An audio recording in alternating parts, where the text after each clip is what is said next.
c'est le clash que l'on n'attendait pas. Valérie Pécresse versus Beyoncé. Moi, je pense que c'est Beyoncé qui va gagner. Alors, on vous explique tout. Vous l'avez croisée dans le train, en Oui, dans vrai le Thalys. Et alors, elle est comment en vrai? Bah, elle est bien. Non, je suis rassurée. Ah, d'accord, très bien. Bon, voilà. Elle va se produire au Stade de France le 26 mai prochain. Et en moins d'une heure, tous les billets ont été vendus. Alors, beaucoup auraient aimé avoir une deuxième date dans la C'est ce que laissait capitale. penser le producteur d'ailleurs, mais c'est impossible. Ce qu'a répondu le producteur de la star qui pointe du doigt les travaux sur les voies du RER B. Voilà, Beyoncé rattrapée par le RER. Pour les fans, la responsable est toute trouvée, mais pour la présidente de la région Île-de-France, Valérie Pécresse, qui est mise en cause, eh oh, pas question de porter le chapeau. Oh, oh, oh, oh, oh, oh. Il paraît que c'est de ma faute. Je vais rectifier les choses et le dire clairement. Je n'y suis rigoureusement pour rien. On va Elle est recevoir. plus ordinaire en vrai. D'accord. Voilà. Même Jay-Z. Jay-Z aussi est Ouais, il ordinaire. ressemble à mon cousin. Franchement, mon cousin Abdella. J'ai le dos large, mais faut pas charrier. Rien de personnel, mais Valérie Pécresse, rebaptisée Queen V depuis, a tout de même un conseil pour la star. Et la prochaine fois, il faudra prendre un producteur qui vérifiera que le stade est disponible à la bonne date. Il faut pas se défausser sur les autres, ça n'est pas très courageux. Eh ouais.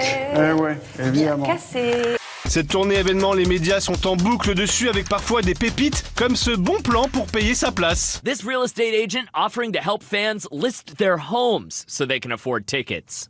J'ai une photo qui m'a marqué hier. Les NBA. LeBron James bat le record de points, moment historique. On passe le sportif, ce qui m'intéresse, c'est derrière. Regardez ce moment historique, comment l'ont vécu les supporters. Il y en a pas un qui regarde le. Ouais, Ah ouais. qui regarde Ils ont leur tous téléphone. ou presque un téléphone. Il y en a même qui regardent ce moment d'histoire à travers l'écran du téléphone. Incroyable, hein? Selon une étude, 53% d'entre eux ont déjà publié des photos de leurs enfants sur les réseaux sociaux. Parmi eux, la moitié publie des clichés de leurs enfants dès leur naissance et même parfois dès leur conception, quand il s'agit de la famille Pélissard. 98, panier historique de Michael Jordan. Je vous montre à quoi ça ressemblait. Donc, il a 6 secondes, c'est en finale. Et là, ben voilà. Ouais. Là, il y avait de l'émotion. À l'ancienne. Et là, il n'y en a pas un. Et alors, il y a un gars qui est là avec son appareil photo en 98. Il avait le Spartan. Mais en fait, si vous voulez, le comparatif est assez saisissant. La photo d'un enfant n'a rien à faire sur Instagram ou Twitter. Sa place, elle est dans un album de famille ou dans le disque dur d'un évêque. Mais qu'on approuve ou pas. S'il vous plaît, écoutez-moi, c'est sérieux. Rachida. Qui vous voulez embrasser, Christelle, avant de partir? Alors, je vais embrasser mon mari Guy, mon fils Winner. Non mais Winner, c'est génial comme prénom. Eh oui. C'est winner au sens de gagnant, c'est ça? Exactement, Ok. c'est ce qu'on voulait. Louis Boyard, aujourd'hui, on peut le dire, est un héros. Grâce à l'Arcom, qui vient de rendre son verdict dans l'affaire Louis Boyard contre TPMP, il sanctionne C8 à une amende de 3,5 millions d'euros. Mais alors, non. sachez que c'est comme ça, hein, voilà, on ne sait pas pourquoi 3,5 millions, Oui, c'est c'est comme au ça, doigt ça mouillé. tombe comme ça. C'est voilà, allez, c'est la au roue de la doigt mouillé. fortune. Hein, voilà, donc c'est 3,5 millions d'euros, merci. On ne fera pas de commentaires. L'Arcom a estimé que ses propos ont porté atteinte au droit de l'invité, au respect de son honneur et de sa réputation. Elle a également considéré que cette séquence traduisait une méconnaissance par l'éditeur de son obligation de maîtrise de son antenne. 3,5 millions d'euros, c'est un record absolu. Vésienne, trempée braise, allons-y sur le produit. C'est ça, non? C'est pas mal, ça. Hein. Par contre, les monteurs, si jamais vous mettez ça... Il y a des chaînes qui ont accès à des fréquences gratuites en échange de certaines obligations qu'elles doivent respecter. Ces obligations, il suffit de les lire, elles sont dans la loi, elles sont très claires. C'est le rôle de l'Arcom ensuite, au moment de faire le bilan de ces obligations, de vérifier qu'elles ont bien été respectées pour pouvoir ensuite évaluer si la reconduction de cette fréquence est justifiée ou pas. Monsieur, Oui. Riolo, pardon, Oui. excusez-moi. Faudrait qu'il se calme un peu parce que les boulettes, il en dit pas mal. Tu es resté. Non, mais vous allez l'énerver là. Non, Thierry, là, Ah non, là, vous allez je l'énerver. vais pas l'énerver, les boulettes, il y en a zéro, quoi. Donc il peut y aller autant qu'il veut. Hein. Arrêtez. Bah non, mais tu vas avoir des soucis, hein, parce que là, franchement, c'est un moment, c'est pas toi qui vas le dire, hein, en fait. Hein. Bon. C'est comme si on fait une recette de cuisine à côté, tu pourras trouver que c'est pas bon, mais c'est parce que tu sais pas, en fait. C8 et CNews pourraient perdre leur fréquence?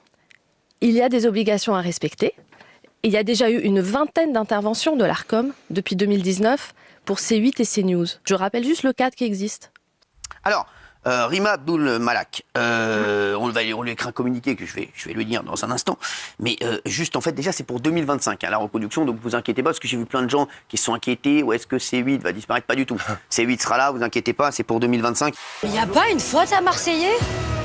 C'est Marseille, S-E. T'as fait une faute à... Mais non, elle a fait une faute à Marseillais, elle a mis... Qu'est-ce que j'ai fait? C'est pas possible. Alors, je suis contrariée, mais en même temps, j'ai envie de rigoler parce que je me dis cette faute, elle est ridicule. Mais de l'autre côté, les gars, vous m'avez vu l'écrire aussi et personne m'a rien dit, quoi. Donc, remarquez ça à la dernière minute, c'est bien beau, mais sur le coup, vous êtes pas mieux que moi. Et Dieu sait où sera la ministre en 2025. Nous, on sera encore là, en tout cas. Elle, on sait pas. Vous savez, les ministres, ça change tellement vite. Non, mais c'est vrai. Voilà, on sait pas. La ministre, on a plus de chances d'être là que la ministre. Voilà, je vous le dis. Voilà. Non, mais c'est vrai. Voilà, la connaît pas. on sera peut-être chroniqueuse en 2025. Vous savez ou pas? Ça tourne tellement vite. J'ai bien eu Roselyne Bachelot, chroniqueuse, pourquoi pas? Non, mais c'est vrai, je vais vous dire. Donc, pourquoi pas elle? Ils ont fait une faute? Ils ont fait une faute à Marseille? Non. Les gars, allez, on a gagné. Oh, abandonnez, on a gagné. Rigole. On arrête tout, on a gagné. Allez, un petit indemne. Ils ont fait une faute à Marseillais. C'est le nom de leur famille, Marseillais.